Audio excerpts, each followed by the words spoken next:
মানে অহাই আলহী মহেশবৰা এটা জগতৰ তেওঁ আছে যে আলহী আহিছে দিব আহিছে মানে বোৱাৰী হ'ব বোৱাৰী এজনী ভণ্টি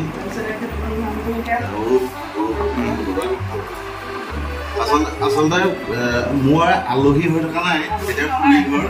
আচলতে আজি এটা স্পেচিয়েল আমাৰ কাৰণে কাৰণ এওঁলোককো প্ৰথম মনদ্বীপৰ আহিছে এম ষ্টুডিঅ' আপোনালোকে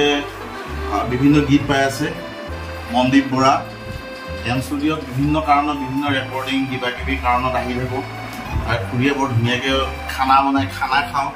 আৰু এয়া আপোনালোকে চাওক খুব ধুনীয়াকৈ ইডলি বনাইছে আজি আহিছোঁ আমি খুৰী ঘৰত এয়া চাহ খাবলৈ লৈছোঁ বন্ধুঘৰ অৰূপ বৰাৰ এটা কবিতা ৰেকৰ্ডিঙৰ কাৰণে আহিছোঁ খুব ভাল এটা কবিতা ফেচবুকত পালোঁ কবিতাটো পাই পেলাই মই ক'লোঁ বোলে এইটো ৰেকৰ্ডিং কৰিলে ভাল হ'ব এই কথাত ওলাল আমি গুচি আহিলোঁ এয়া এতিয়া কবিতাৰ কাম কৰি আছোঁ গৰম গৰম আহক আপোনালোকো আহক এম ষ্টুডিঅ'ত আহিব আহিলে ইডলি খাবলৈ পাব ইয়াৰ খোৱাৰ ভাগ্য ওলাব বঢ়িয়া